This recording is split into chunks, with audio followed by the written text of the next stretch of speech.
창세기 2장 8절에서 17절. 제가 한 절, 여러분들이 한 절 읽도록 하겠습니다. 여호와 하나님이 동방의 에덴의 동산을 창설하시고 그 지으신 사람을 거기 두시니라.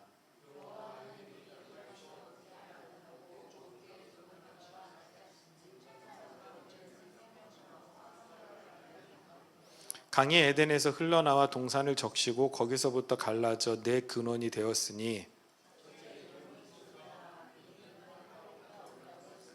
그 땅의 금은 순금이요 그곳에는 베델리엄과 호마노도 있으며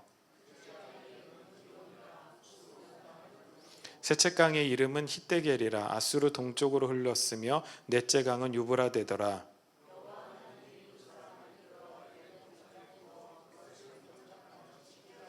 여호와 하나님이 그 사람에게 명하여 이르시되 동산 각종 나무의 열매는 내가 임의로 먹되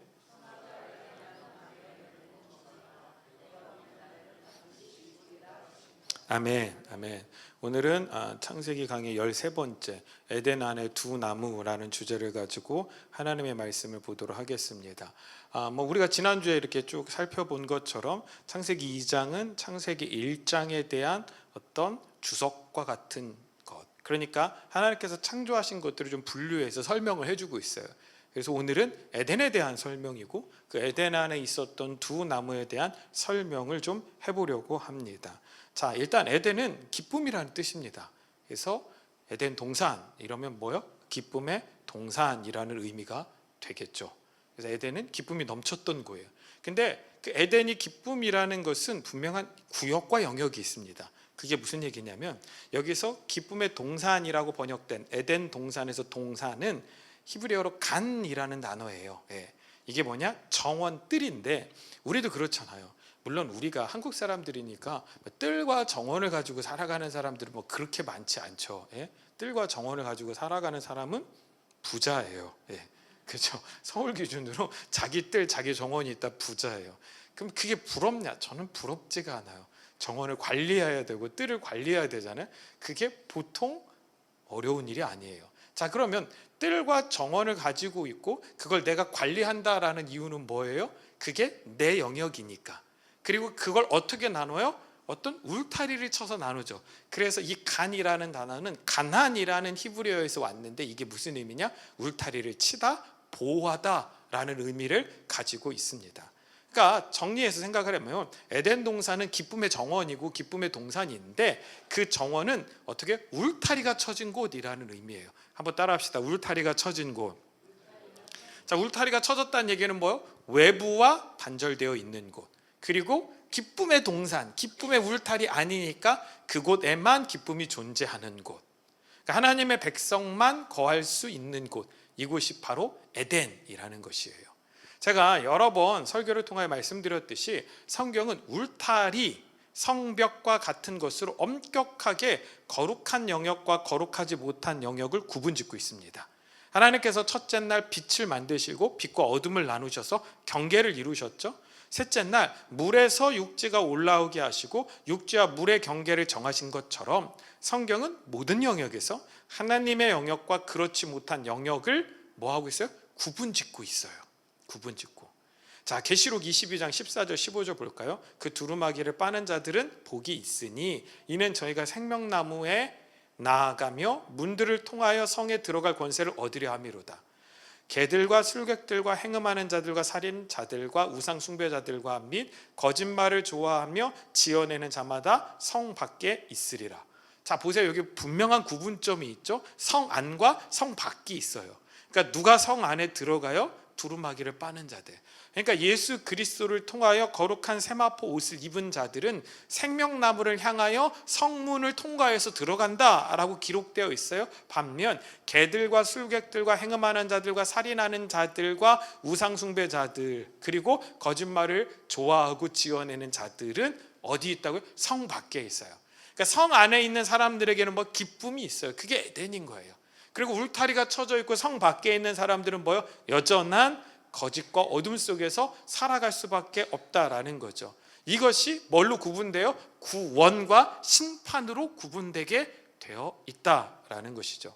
자, 이런 영적인 원리를 설명하기 위해서 처음 하나님께서 창조하실 때부터 하나님은 에덴을 기쁨의 동산으로 구분지어 창조하셨다라는 것입니다.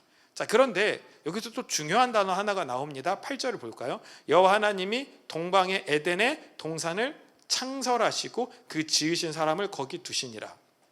여기서 창설이라는 아주 엄청난 단어를 사용하고 있죠. 자, 그런데 이 창설이라는 단어의 뜻이 뭐냐면 나타예요. 나타.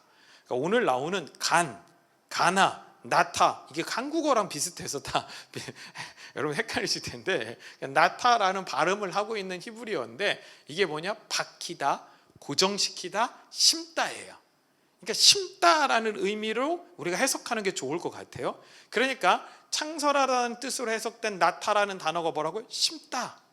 그러니까 여기까지 정리하면 에덴 동산은 울타리가 쳐진 기쁨의 동산인데 그 동산 안에는 무언가 특별한 것이 심겨져 있는 장소였다라고 생각을 해볼 수 있다라는 거예요.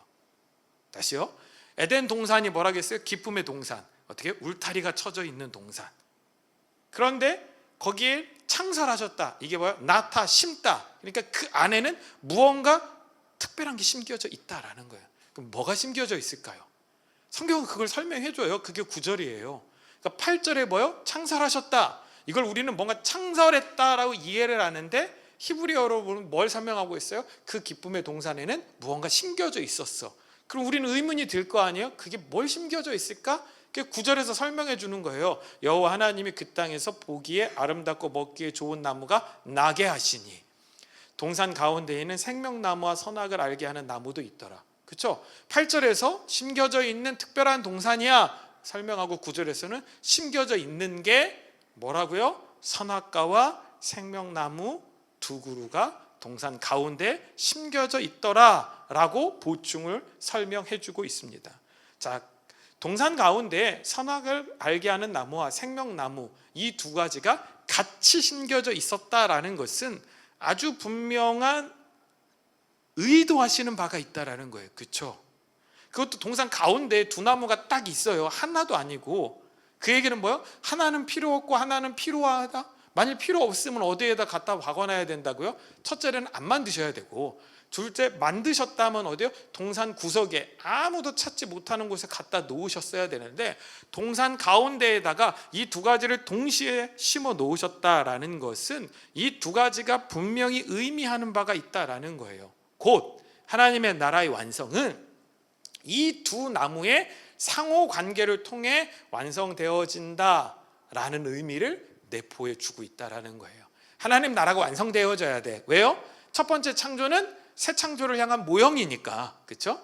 그러니까 새 창조가 일어나기 위해서 필요한 과정을 내가 설명할 거야 라고 하면서 첫 번째 창조를 하시는데 거기에 동산 가운데에 어째 특별하게 심겨진 장소에 울타리를 치셔서 그 안은 기쁨이야 라고 하면서 하나님께서 나무 두 가지를 대표적으로 심어 놓으셨는데 그게 하나는 선악과고 하나는 생명나무였다라는 거예요. 이 두 가지가 별개의 역할을 했다면 굳이 울타리가 쳐진 동산 가운데 함께 존재하도록 지으시지는 않으셨을 거예요. 근데 두 가지가 가운데 있다는 것은 상호 보완적으로 무언가 감당해야만 하는 역할이 있었을 거라고 우리는 충분히 생각해 볼 수 있다라는 거예요. 자, 하지만 하나님은요, 그 두 가지 나무 중에 선악과 나무를 심어 놓으시고 이렇게 명령하시죠. 17절 보면 선악을 알게 하는 나무의 열매는 뭐 하지 말라? 먹지 말라. 먹지 말라. 내가 먹는 날에는 반드시 죽으리라 하시니라. 자, 아담에게 생명을 주신 하나님께서 다시 아담의 생명을 빼앗아 가시겠다라고 명령하시는 장면이에요. 자, 이 말은 하나님의 명령을 듣지 않는 인생들은 결국 죽음으로 끝날 수밖에 없다라는 것을 명백하게 보여주는 장면입니다. 여러분 잘 생각해 가세요. 순종하면 복을 받아, 불순종하면, 순종하지 않으면 생명과 나라를 빼앗겨, 땅을 빼앗겨. 자, 그게 뭐예요? 율법이죠. 그렇죠? 율법이에요. 그러니까 율법이라는 것은 모세 때에 가서 모세를 통하여 전해진 것이 아니라 율법 속에 담긴 하나님의 뜻은 이미 창조의 시간에 창조물들 속에 담겨져 있었다라는 거예요. 이해되시죠? 근데 더 중요한 포인트가 있습니다. 16절이요. 16절 보면 여호와 하나님이 그 사람에게 명하여 이르시되 동산 각종 나무의 열매는 내가 임의로 먹되. 그러니까 16절과 17절을 종합해 보면 먹을 수 있는 열매는 뭐요? 임의대로 먹으래요. 그러니까 여러분들 아무 죄책감을 갖지 않고 과일들 마음껏 드세요. 예. 없어서 못 먹죠. 예. 한국 과일값이 너무 비싸가지고. 예. 그러니까 저도 이렇게 가끔 여행을 가보면 예. 늘 여행의 목표 중에 첫 번째 목표가 동남아 가서 과일을 마음껏 먹겠다. 근데 여러분들 똑같은 과일을 한 이틀 먹으면 더 이상 또 물려서 못 먹어. 그래서 먹어라 해도 못 먹다가 또 돌아오는 비행기에서부터 또 후회가 돼. 에이, 그때 많이 먹어둘 걸. 한국이 진짜 과일값이 너무 비싼 것 같아요. 그렇죠? 예. 모든 과일이 다 비싼 것 같아요. 모든 과일이. 그래서 과일을 마음껏 먹을 수 있으면 참 좋은데 쉽지만은 않은 것 같습니다. 근데 성경에 나와 있어요. 임의로 먹으래요. 그러니까 여러분들 형편이 되시고 상황이 되시면 배가 터지실 때까지 드실 수 있길 바랍니다. 근데 반면 먹지 말라고 하시는 나무의 열매는 뭐였어요? 선악과였죠. 또 생각해 봅시다. 여기서 먹어도 된다? 먹으면 안 된다라고 언급되지 않은 나무가 있어요. 그게 뭐예요? 생명나무 열매죠. 그러니까 생명나무의 열매는 먹으라는 말씀도 먹지 말라는 말씀도 없습니다. 다만 선악과를 따먹은 후에 아담을 에덴에서 쫓아내시면서 하나님께서 이런 조치를 내리세요. 창세기 3장 24절 보면 이와 같이 하나님이 그 사람을 쫓아내시고 에덴 동산 동쪽에 그룹들과 두루 도는 불칼을 두어 생명나무의 길을 지키게 하시니라. 이걸 오해하시면 안 돼요. 그러니까 그 생명나무의 길을 누가 지키고 있어. 그룹들과 두루 도는 불칼. 그래서 뭐 인디아나 존슨처럼 뭐 이런 그런 거 있잖아요. 불칼이 도는 그 원리를 계산해 가지고 틈새를 보고 내가 휙 들어가면 생명나무에 도달할 수도 있다. 이런 얘기를 하는 게 아니에요. 이런 얘기를 하는 게 아니고 뭐 그룹들이 앞에서 퀴즈 내는데 그거 풀고 들어가고 뭐 이런 게 아니라 인간의 힘과 노력으로는 도달할 수 없어라는 것을 설명해 주시는 거예요. 자, 이 과정들을 잘 생각해 보면 일단 하나님은 선악과를 먹지 말라고 명령하시고 먹으면 죽는다고 하셨습니다. 하지만 인간은 결국 그 선악과를 따먹죠. 그 다음에 하나님은 생명나무의 길을 차단하셨습니다. 이게 순서예요. 자, 여기서 우리는 깨닫게 됩니다. 아, 하나님은 에덴 동산의 중앙에 이 두 나무가 상호 보완의 관계를 형성할 것인데 첫 번째는 뭐라고요? 선악과 열매를 따먹게 된다라는 것을 이미 알고 계셨다라는 거예요. 그러니까 생명나무는 차처하고 뭐요? 선악과 먹지 마. 이거예요. 순서가 뭐요? 선악과 먹지 마. 그럼 인간은 반드시 뭘 하게 되어 있어요? 선악과를 먹게 되어 있더라라는 거예요. 그래서 생명나무에 대한 언급은 없어요. 그런데 그 선악과를 따먹은 인간이 드디어 생명나무를 바라보기 시작하니까 그 길을 차단한 거예요. 왜요? 그 생명나무는 누굴 통해서만 얻어야 되니까 예수 그리스도를 통해서만 열매를 따먹을 수 있어야 되기 때문에 하나님께서 예수 그리스도가 이 땅에 오시기까지 그 길을 막고 계셨던 것입니다. 곧 인간은 선악과 나무를 통과하지 않고서는 절대로 생명나무로 나갈 방법이 없다라는 거예요. 왜 두 개가 같이 있냐? 그러니까 이게 문제라고. 여기 뱀만 없었어도 이게 생명나무인지 선악과인지. 제가 어제 AI한테 몇 번 얘기했는데 얘가 자꾸 선악과를 너무 먹음직스럽게 만들어 놓는 거야. 그래서 야 아니야 뭐 야 너무 먹음직스럽잖아. 제가 그래서 좀 안 먹음직스럽게 만들어봐. 그래도 계속 생명나무는 어떻게 표현할 길이 없으니까 이렇게 밝은 이미지로만 그려놓고 선악과는 되게 화려한 거예요. 딱 봐도 괜찮아 보이죠. 뭐 여기 되게 다양하네. 복숭아처럼 생긴 것도 있고 석류처럼 생긴 것도 있고. 그러니까 인간이 처음에는요 생명나무에 대한 아무런 생각이 없었어요. 먹지 말라. 거기에 뭔가 있을 거야. 그렇죠? 가지마. 그럼 뭐요? 뭔가 특별한 게 있을 것 같거든. 하지마. 그럼 뭐요? 그걸 해야만 할 것 같거든 인간이. 그래서 제가 볼 때는 다 경험시키는 게 중요한 것 같아요. 그래서 자기 스스로가 이거 별로네 라는 걸 깨달아야 되지. 이거 하지마 그러면 결국 하게 돼요. 하게 돼. 그러면 그때부터 거기에 빠져들어갈 확률이 커요. 그러니까 하나님은 선악과 열매를 먼저 통과해야 된다라는 것을 규정해 놓으신 거예요. 그래서 두 개를 나란히 심어 놓으신 거예요. 야, 순서가 있어. 니네 이거 먹지 마. 근데 이거 니네 먹을 거야. 근데 여기서부터 뭐가 시작돼요? 죽음이 시작돼요. 저주가 시작돼요. 하나님의 심판이 시작되어져요. 그러면 인간들은 뭘 봐요? 생명나무를 바라보기 시작해요. 왜요? 자기에게 뭐가 오기 시작했으니까, 죽음이 도래하기 시작을 했으니까. 그제서야 생명나무를 보면서 거기에 대한 욕망을 꿈꾸기 시작해요. 근데 도달할 수 있어요? 못 도달해요. 바로 옆에 있는 나무인데 못 도달한다니까요. 왜요? 일단 우리는 그 에덴에서 쫓겨난 거고, 에덴에 우리가 다시 들어갈 수도 없지만 행여 들어간다 하더라도 그 생명나무로 가는 길은 뭐요? 막혀 있기 때문에. 이 길은 누굴 통해서만 들어갈 수 있어요? 예수 그리스도를 통해서만 들어갈 수 있다라는 거예요. 여러분들 성경에 보면 누가 생명나무 열매를 먹게 된다라고 나와 있어요. 요한계시록 2장 7절에 보면 귀 있는 자는 성령의 교회들에게 하시는 말씀을 들을지어다. 그 다음에 같이 읽겠습니다. 이기는 그에게는 내가 하나님의 낙원에 있는 생명나무의 열매를 주어 먹게 하리라. 아멘. 생명나무의 열매를 주어 먹게 한대요. 누가요? 이기는 그. 그 누가 이겨요? 성령이 교회에게 하시는 말씀을 듣는 자가 이겨요. 듣는 자. 그러니까 이기는 사람은 누구냐면 하나님의 명령을 듣고 지키는 자예요. 그래서 예수님도 이 땅에 오셔서 뭐라고 말씀하셨어요? 사람이 떡으로만 사는 것이 아니요 여호와의 입에서 나오는 말씀으로 사는 거야 라고 말씀하고 계시잖아요. 그래서 진리의 말씀을 듣고 순종하는 것이 가장 중요한 거예요. 이스라엘 백성들이 광야에 나가서 헤매고 그 헤맨 40년을 모세가 이렇게 정리하잖아요. 너희가 40년 동안 광야의 길을 헤맨 것은 하나님께서 너희를 낮추시는 거야. 너희도 알지 못하고 너희 조상들도 알지 못하는 만나를 주어 먹게 하시면 사람이 떡으로만 사는 것이 아니요 여호와 입에서 나오는 모든 말씀으로 사는 것을 알게 하려 하심이야. 아멘. 야, 그거 깨닫는 게 인생이야. 그거 깨닫는 게 광야의 시험이야 라고 이야기를 하고 있는 거예요. 그런데 이스라엘 백성들이 거기서 통과했어요? 실패했어요? 모든 시험에 실패했죠. 그래서 예수님께서 이 땅 가운데 오셔서 드디어 광야로 나가서 40일 금식하시면서 마지막 사탄의 시험을 이겨버리셨어요. 다 기억나시죠? 이건 제가 하도 반복해서 강조하는 거잖아요. 그러면서 예수님께서 뭐라고 말씀하셨어요? 야, 사람은 하나님의 말씀으로 살고 하나님의 말씀으로 선악과의 시험을 이기는 거야. 아멘? 그거 말씀하고 있는 거예요. 여러분 부탁드립니다.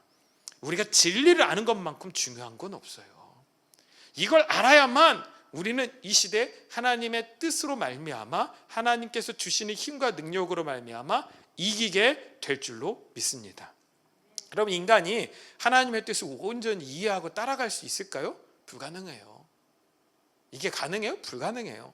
하나님은 우리 인간이 선악과를 따먹지 않을 걸 기대하셨을까요? 그것도 아니에요. 하나님은 따먹을 걸 아셨다니까요. 하나님은 다만 이 두 나무를 통해 하나님의 뜻을 설명해 주고 계셨던 거예요. 인간은 그냥 나약하여 하나님의 뜻을 온전히 감당할 수 없지만 결국 하나님께서 당신의 방법으로 역사를 운행하셔서 결국 예수 그리스도를 통해 당신의 안식과 우리 인간의 안식을 완성하시겠다라는 것을 깨닫도록 하신 거예요. 그래서 2장이 어떻게 시작되는 거예요? 하나님께서 7째 날에 안식하셨더라. 이걸로 시작돼요. 그게 목표야. 근데 그 안식은 결국 언제 완성되어져요? 새 창조의 그날에 완성되어질 거야.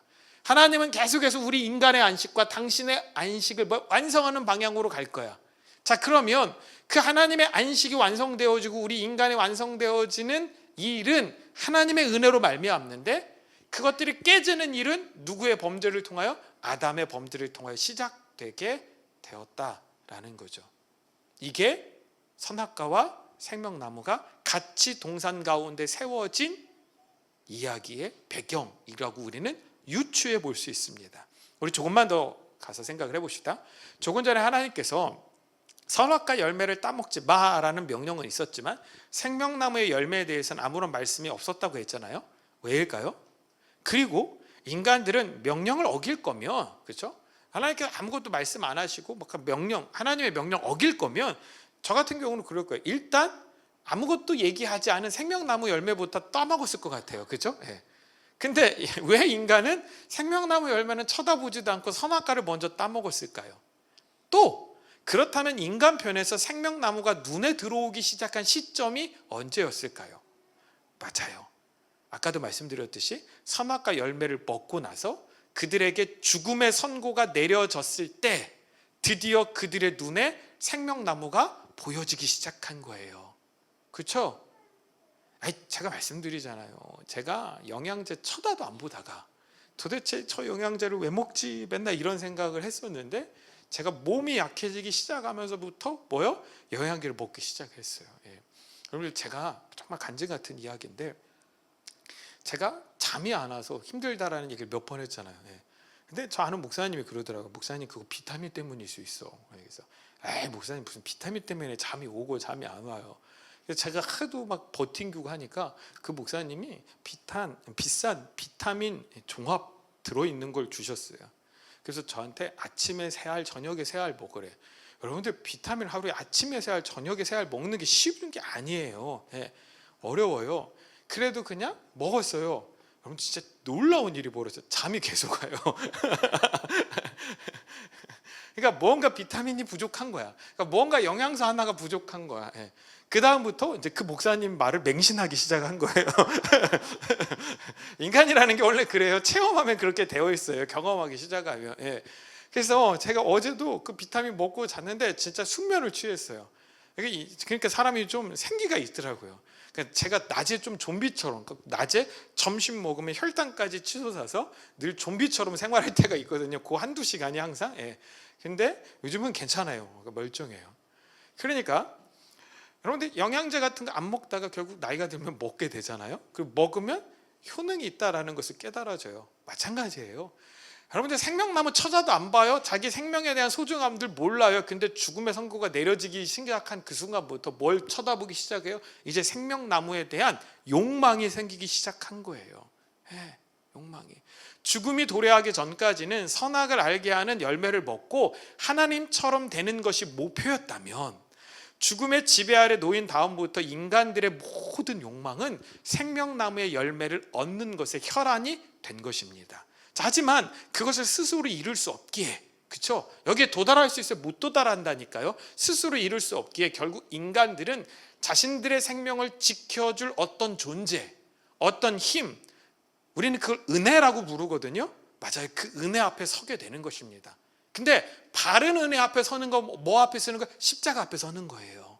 그런데 은혜긴 은혜야. 그러니까 내가 거기에 도달할 수 없다라는 건 모든 인간들이 다 인정하는 거예요. 그래서 은혜 앞에 서고 싶어. 왜요? 나에게 영원한 생명을 주는 은혜 앞에 서고 싶은 거예요. 근데 그 은혜라는 것이 십자가 안에만, 기독교 안에만 있는 게 아니라 다른 모든 종교 안에 있어요. 그래서 때로는 그 종교들 앞에 서기도 하는 거예요. 때로는 그 우상들 앞에 서기도 한다라는 거예요. 어찌됐건 그들은 은혜라는 것이 필요하다는 걸 깨닫고 은혜를 찾게 돼요. 근데 저와 여러분들은 성경이 말하는 바, 그리고 정확한 팩트를 기반한, 목사님 그게 팩트인지 어떻게 알아요? 여러분들, 심심하시고 시간이 되시면 타 종교의 책들을 읽어보시면 돼요. 그러면 이게 어떻게 팩트일 수 있지? 팩트가 없어요. 그 책 안에서도, 그 사람이 얘기했다라는 경전 안에서도 여기선 이 이야기 저기선 저 이야기가 나와요. 하지만 성경은 우리가 알고 있는 한 창세기부터 요한계시록까지 동일한 이야기만 하고 있어요. 아멘? 우린 그걸 기반으로 하는 거예요. 이걸 비교 종교학이라고 하거든요. 그러니까 종교라는 차원에다 기독교를 놓고 정말 나머지 종교들과 비교해서 나머지 경전들을 좀 읽어보고 공부해 보면요, 분명한 차이점이 보여요. 우리를 은혜 앞으로 끌고 가요. 뭐가요? 죄라는 것이. 그러니까 율법이 우리를 은혜 앞에 끌고 간다고 하잖아요. 그건 기독교인들에게만 해당되는 게 아니에요. 모든 보편적 인간에게 다 해당되어져요. 그러니까 종교에 기일을 하는 거예요. 막 끌려가서 섰는데 엉뚱한 데 서는 사람들이 있더라는 거예요. 근데 저와 여러분들은 십자가의 은혜 앞에 서는 거예요. 이처럼 하나님은 아담과 하와가 선악과를 따먹지 않기를 기대한 것이 아니라 그걸 따먹고 우리 인간의 실체, 곧 아파르, 먼지와 티끌에 불과하다라는 것을 깨닫게 되기를 원하셨던 것입니다. 우리 의지를 가지고는요, 하나님의 말씀을 절대로 순종하며 살아갈 수 없습니다. 그걸 깨닫게 되는 거예요. 하나님께서 주시는 생명의 은혜가 아니면 죽음의 두려움으로부터 벗어날 수 있는 수단이 우리 가운데 아무것도 없다라는 것을 깨닫게 되는 거예요. 여러분들, 그걸 깨닫게 되니까 지금 이 성전에 나와서 예배하고 기도하시잖아요. 여러분들 가능성이 많은 사람들은 안 나와요. 언제 나와요? 실패할 때만 나와요. 그러다가 뭔가 마음이 회복되면요 다시 떠나요. 그래서 기독교 안에서 가장 하면 안 되는 것 중에 하나가 뭔지 아냐면요, 목사님 제가 위로받았어요. 위로를 받으면 안 된다니까요. 네? 그러니까 우리는 세상에 소망을 두는 종교가 아니에요. 위로받았어요 라는 건 뭐예요? 목사님 설교를 듣고 세상의 소망을 끊었어. 이게 우리한테 진짜 위로인 거지. 내가 다시 내가 다시 일어날 소망과 희망과 위로를 얻게 됐어. 이건 뭐예요? 설교를 잘못한 거예요. 저는 여러분들에게 세상에 소망을 두고 살아가라고 이야기하지 않아요. 오늘 성경은 우리로 하여금 선악과를 따먹게 한다니까요. 그래서 우리의 실체가 아파르 먼지일 수밖에 없다라는 걸 깨닫고 생명나무의 은혜 앞에 서도록 우리를 인도해 가신다라는 거예요. 나 스스로의 힘으로는 절대로 죽음의 두려움으로부터 벗어날 수 없다. 나 스스로를 구원할 수 없다. 이게 뭐라겠어요? 예수님께서 산상수훈 첫 번째 팔복 첫 번째 말씀하신 심령이 가난한 자예요. 심령이 가난한 자. 그거 깨닫는 자들이 결국 천국을 얻게 될 줄로 믿습니다. 이렇게 시작된 인류 역사를 기록하고 있는 성경은 아주 분명한 목적이 하나 있죠. 그게 뭐예요? 하나님께서 어떻게 이런 티끌들을 용서하시고 어떻게 당신의 자녀로 만드시는지를 보여주는 책이 성경이라는 거예요. 성경은 우리에게 교훈을 던져주는 책이 아니라 하나님께서 어떻게 이런 티끌들을 용서하시고 어떻게 당신의 자녀로 만드시는지를 보여주는 책이 성경이라는 거예요.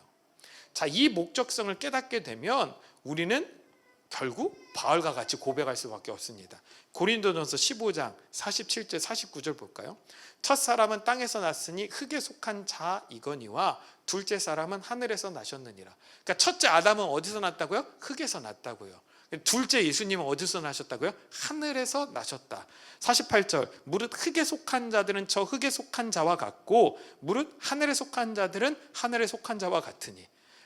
똑같이 육신을 입고 이 땅에 살아가는데 바울은 이걸 구분져요. 흙에 속한 자는 흙에 속한 자고 정말 하늘에 속한 자는 하늘에 속한 자다. 이거 구분된다 이거야. 49절 우리가 흙에 속한 자의 형상을 입은 것 같이 또한 하늘에 속한 자의 형상을 입으니라. 그런데 저와 여러분들은 하나님의 택하심으로 말미암아 하나님의 은혜로 말미암아 흙에 속한 자의 형상을 입은 줄 알았더니 결국 뭐에 속하더라고요? 하늘에 속한 자의 형상을 입은 자들이더라라고 이야기를 하고 있는 거예요. 자, 이 고린도전서 15장이 무슨 논쟁에 대한 바울의 변증이에요? 부활 논쟁이에요. 그러니까 고린도 교회 안에 과연 죽은 자가 부활할 수 있어? 라는 걸 가지고 논쟁을 벌인다라는 이야기를 듣고 바울이 쓰는 거예요. 앞에 논리는 여러분들 다 이해하실 거예요. 죽은 자가 부활할 수 없다라는 것은 육체를 입고 오셨다는 예수 그리스도 부활할 수 없다는 얘기고, 만일 예수 그리스도가 부활할 수 없었다라는 것은 정말로 그 예수를 바라보면 영원한 생명을 꿈꾸는 우리는 어떤 존재라고? 세상에서 가장 불쌍한 존재가 될 수밖에 없어 라고 이야기를 하고 있는 거죠. 그러면서 무슨 얘기를 하냐면 우리가 흙에 속했는데 그냥 흙에 속한 자로 끝나버렸다면 우리는 어디로 돌아간다는 거예요? 흙으로 돌아갈 수밖에 없어요. 그런데 하늘에 속하셨던 예수 그리스도가 이 땅에 흙의 모양으로 오셨는데 결국 그분이 죽고 부활하셔서 하늘의 형상을 입은 자로 부활하셨더라. 하늘에 속한 몸으로 부활하셨더라. 근데 그분이 우리를 택하셨고 그분이 우리의 구원자가 되신다라는 거예요. 그러니까 우리도 흙의 형상을 입은 자로 이 땅에서 살아가지만 결국 우리는 뭐요? 생명에 도달하게 될 거야. 아멘? 그 이야기를 지금 해주고 있다라는 거예요. 이건 무슨 얘기예요? 그러니까 선악과와 생명나무의 구분과 선악과와 생명나무의 역할이 무엇인지를 아주 분명하게 바울이 설명해 주는 거예요. 저 여러분들 마찬가지예요. 우리는 이걸 깨달을 수 있어야 돼요. 결국 우리는 예수 그리스도로 말미암아 새 생명을 가진 자 되었다, 이 고백이에요. 그 방법은 뭐밖에 없냐? 한번 따라 하실까요? 거저 주시는 은혜. 우리의 노력이 아니에요. 거저 주시는 은혜밖에 없다라는 거예요. 하지만 인간들은 은혜라는 방법을 기뻐하지 않습니다. 그렇죠? 은혜라는 방법을 별로 기뻐하지 않아요. 내가 뭔가 하고 싶어. 그렇죠? 도리어 생명에 대한 욕구를 자신의 방법을 통해 해결하라고 합니다. 그래서 어떤 방법을 써요? 가인처럼 남의 생명을 빼앗기도 해요. 그러니까 내가 누군가의 생명을 빼앗을 수도 있어. 그 얘기는 뭐예요? 자기가 힘도 더 세고 생명을 주관할 수 있을 거라고 착각하기도 하는 거예요. 또 뭐예요? 영원한 생명을 위해 진시 황제처럼 뭐예요? 땅의 것들을 찾아 헤매어 다니기도 합니다. 그러니까 불로초인가 뭔가 그거 찾겠다고 난리를 쳤잖아요. 근데 여러분들 이게 얼마나 어리석냐면요, 우리 성경적으로 생각해 봅시다. 영원한 생명을 찾는데 유한한 땅에서 나는 걸로서 영원한 생명을 얻을 수 있다라고 생각하는 것 자체가 말이 안 되는 거예요. 그렇죠? 영원한 생명은 유한한 땅에서 비롯될 수 있는 게 아니라 어디예요? 하늘에서 비롯될 수밖에 없어요. 그러니까 진시 황제가 진짜 영원한 생명을 꿈꿨으면 뭘 찾았어야 돼요? 복음을 찾았어야 되는데, 십자가를 찾았어야 되는데 엉뚱한 걸 찾아다는 거예요. 또 이런 발상이 뭐를 만들어요? 각종 우상들을 만들어내고 그 우상들 앞에 절하기 시작하는 거예요. 인간들이요, 다 가짜이고 허상인 걸 알아요. 근데도 의지하고 싶은 거예요. 아니, 내가 어딘가에 내 생명을 맡기고 의지했다라는 그 만족감을 갖고 싶은 거예요. 그게 우상숭배예요. 자, 우상숭배가 얼마나 덧없는지를 실험하는 방법은 뭐냐면요, 이거 뭐 제가 어차피 불교인들이 안 보니까 쉽게 얘기할게요. 예, 뭐 요거도 먹어도 상관없으니까. 여러분, 법당이 불났다고 해서 뛰어 들어가서 불상 갖고 나오는 스님들 보셨나요? 안 들어가요. 왜요? 그거 다시 만들면 되니까. 그렇죠? 그거 만들면 되니까. 아니, 그게 그렇게 대단하다며.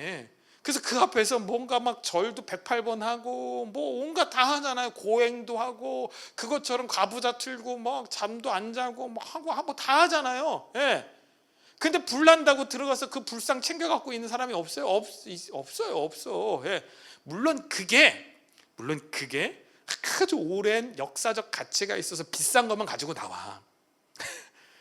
그렇죠. 문화재적 가치가 있으면 가지고 나오는데 그게 아니라 최신 만들어진 법당에 그냥 갖다 만들어 놓은 거예요? 그것도 만들면 돼. 그렇죠. 그러니까 가짜인 거 다 안다니까요. 하지만 그렇게 내가 뭔가 의지하고 기대함을 통하여 내 생명이 조금이라도 연장될 수 있고 보장될 수 있다라는 기대 심리가 우리로 하여금 우상을 숭배하도록 만드는 거예요. 또 이 시대에는 인간의 어설픈 선형 체계가 생명을 위한 방법으로 제시되기도 해요. 그게 뭐냐? 착하게 살면, 바르게 살면, 도덕적 체계를 잘 지키면 더 나은 삶을 살 수 있다라는 것을 기대하게 하지만 그걸 명백하게 깨는 게 대한민국 정치죠. 국회의원들 대부분이 범죄와 관련된 사람들이 많다라는 걸 명백한 사실이잖아요. 그러니까 여러분들 착하게 산다고 해서 기독교인들 다 양보한다고 해서 잘 사는 건 아니에요. 저는 여러분들에게 분명히 이야기합니다. 그냥 마음껏 양보하거나 그러지 않으셔도 돼요. 누가 여러분에게 잘못하셨어요? 화내세요. 뭐 화내는 게 뭐가 잘못됐다고. 왜 기독교인들은 맨날 그러고 살아야 되냐? 저는 거기에 동의해요. 그러고 살지 마세요. 이런 거 가르치는 목사는 저밖에 없을 거예요. 저밖에. 그걸 통하여 구원은 이루어지는 게 아니니까. 그걸 통하여. 근데 더 심각한 건 이 시대의 가장 큰 우상 중에 하나가 과학이에요. 과학. 과거에는 우상에게 생명을 맡겼다면 이 시대에는 뭐예요? 과학에게 생명을 맡겨요. 그래서 과학이 마치 종교와 우상처럼 발전되어서 의학이나 과학의 발달로 인해 인간의 기대 수명이나 영원한 생명을 꿈꾸는 시대가 되어버렸어요. 그렇죠? 안티에이징. 안티에이징. 그러니까 나이가 드는 것을 반대하는 거죠. 저속노화. 근데 그 책 쓰신 분이 급속노화, 그분은 저속노화가 아니다, 뭐 이런 이야기들 많더라고요. 그분 실제 보면 막 빨리 늙으신 것 같아요. 도저히 그 나이라고 볼 수 없다, 뭐 이런 이야기들도 있더라고요. 그러니까 여러분 보면요, 저속노화 뭐 이러면서 어떻게든 그러니까 늦추고 어떻게든 거기에 도달하지 않으려고 애쓴다는 건 뭐예요? 그만큼 그 지점에 대한, 죽음이라는 지점에 대한 두려움이 있다라는 거예요. 근데 여러분들 이게 가능해요? 불가능해요. 인간의 방법으로는요, 절대로 생명을 더 연장하거나 영원한 생명을 줄 수가 없어요. 아멘? 여러분들 너무 애쓰지 않았으면 좋겠고, 우리에게 주어진 날들 동안 건강하고 행복하게 사시면 돼요. 아멘?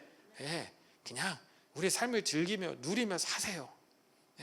너무 복잡하게 생각하지 말고 하나님께서 나에게 원하시는 그 원대한 꿈이 막 이런 거 생각하지 말고 하나님의 뜻은 딱 여기 있어요. 뭐 말씀 앞에 있어. 진리 앞에 있는 거야. 예. 새벽에 왔어? 새벽에 머리 묶었어? 그래. 예, 새벽에 머리 묶었네. 예. 자, 이 사실을 예수님께서 이 땅에 오셔서 선포하셨던 것입니다. 봅시다. 예.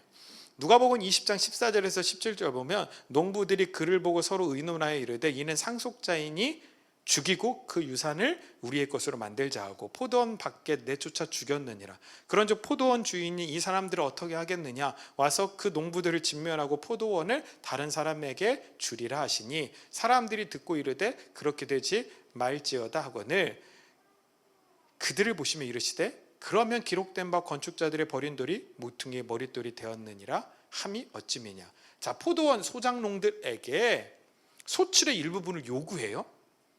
근데 제가 여러 번 말씀드렸잖아요. 그거 내주면 되잖아요. 소출의 일부분이니까. 소출의 전부를 달라는 것도 아니잖아요. 소출의 일부예요. 그 걷어들인 거 일부를 주면 돼요. 그러면 내년에도 내후년에도 뭐 할 수 있어요? 내주면 되는데 그걸 안 내줬다. 이 얘기는 무슨 얘기예요? 내줄 열매가 없다라는 거예요. 우리 인간편에서는 많은 열매를 거둔다고 우리가 착각해요. 이룰 수 있다고 생각을 해요. 근데 잘 생각해 봅시다. 하나님께서 불면 다 날아가고 하나님께서 마지막 심판 때 불 태우면 다 타버려요. 그래서 예수님께서 오셔서 마지막에 야 그래? 니네가 그렇게 열매를 많이 맺었어? 그럼 그거 내놔봐. 그 일부라도 좀 내놔봐. 하지만 인간편에서는 내놓을 게 있어요? 없다고요. 이것이 우리 인간이 심판자로 오시는 예수 그리스도 앞에 맞게 되는 현실이 될 거라는 거예요. 무언가 우리는 대단한 것들을 만들어낸다고 생각하지만 결국 우리가 하나님이 원하시는 그 하늘의 열매를 내놓을 수가 없어요. 자, 제가 여러 번 말씀드렸죠. 우리가 열매를 맺게 되는데 그 열매는 뭐밖에 없다고요? 생명의 열매밖에 없어요. 그거 하나 내놓을 수밖에 없다니까요. 근데 그 생명의 열매는 우리가 내놓을 수 있어요? 없어요. 누가 내놔요? 예수 그리스도가 내놔야 돼. 그러니까 예수 그리스도 없이 이 땅에서 우리가 무언가 이룬 그 모든 것들은 다 허상에 불과한 거예요. 그러니까 마지막 날 주인이 와서 야 소작의 일부 니네가 열매를 맺은 것의 일부를 내놔라고 하니까 뭐요? 내놓을 게 없어요. 내놓을 게 없어. 그렇게 바리새인들이 열매 없음으로 고발당하자 결국 그들은 뭘 선택해요? 그 열매를 요구하는 예수 그리스도를 죽이기로 결정하는 거예요. 자신들의 죄를 폭로하는 하나님의 아들이 없으면 자신들은 죄인으로 드러나지 않게 될 것이라고 생각을 한 것이죠. 하지만 모르는 게 있어요. 하나님은 건축자들이 버린 돌을 다시 살려서 머릿돌, 주춧돌이 되게 하시는 분인 줄로 믿습니다. 그것이 하나님의 뜻이에요. 우리는 인간의 한계성, 죄성을 깨닫고 하나님의 사랑과 은혜 앞에 나갈 뿐입니다. 그 복음이 선악과 나무와 생명나무에 이미 들어가 있다라는 거죠. 자, 이걸 깨달은 바울이 또 갈라디아서에서 이렇게 써 내려갑니다. 3장 13절 보면 같이 한번 읽겠습니다. 그리스도께서 우리를 위하여 저주를 받은 바 되사 율법의 저주에서 우리를 속량하셨으니 기록된 바 나무에 달린 자마다 저주 아래에 있는 자라 하였습니다. 자, 예수님께서 우리를 위하여 저주를 받으셨대요. 무슨 저주예요? 선악과의 저주를 받으신 거예요. 그래서 그 선악과 나무에 달려 죽으셨다라고 선언을 하고 있는 거예요. 그러니까 그때부터 그 저주로부터 우리가 자유롭게 되었다라는 거죠. 또 베드로전서 2장 24절에 보면 이렇게 나와요. 친히 나무에 달려 그 몸으로 우리 죄를 담당하셨으니 같이 읽겠습니다. 이는 우리 죄로 그가 채찍에 맞음으로 너희는 나음을 얻었나니 너희가 전에는 양과 같이 길을 잃었더니 이제는 너희 영혼의 목자와 감독 되신 이에게 돌아왔느니라. 아멘. 친히 나무에 달려 그 몸으로 우리 죄를 담당하셨으니 이는 우리로 죄에 대하여 죽고 의에 대하여 살게 하려 하심이라. 그가 채찍에 맞음으로 너희는 나음을 얻었다. 그러니까 예수 그리스도가 그 나무에 달려 죽으심을 통하여 드디어 저와 여러분들이 나음을 얻었다라고 선언하고 있는 것입니다. 그래서 전에는 양과 같이 길을 잃어서 에덴에서 쫓겨났어요. 울타리 밖으로 쫓겨났어요.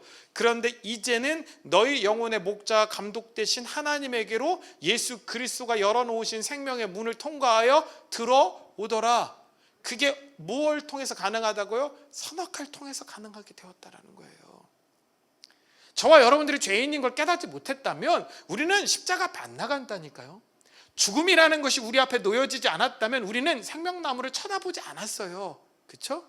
근데 그 죽음이라는 것, 죄라는 걸 통과하면서부터 우리의 존재가 아무것도 아닌 걸 깨닫기 시작하니까 우리는 나를 온전한 생명으로, 완전한 생명으로, 영원한 생명으로 이끌어가는 하나님의 은혜 앞에 서게 된 거예요. 아멘?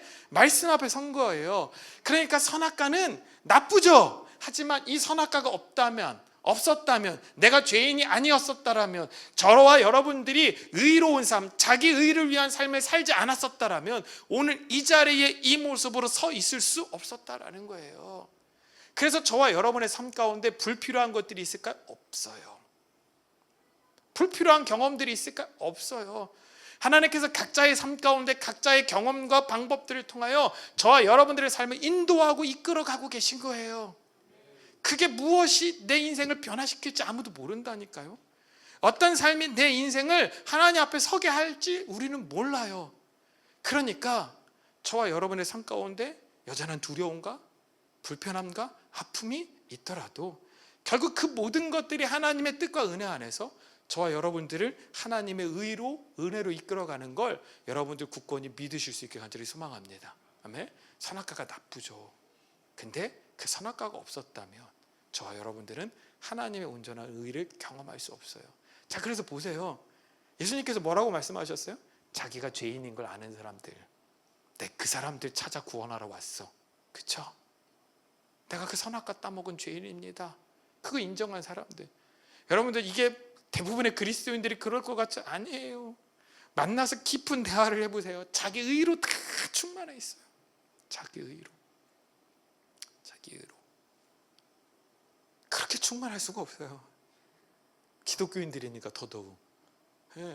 자기 이미 용서를 받았대. 저는 그런 분도 봤거든요. 십자가에서 난 이미 죽었는데 왜 자꾸 죽으라고 하냐고.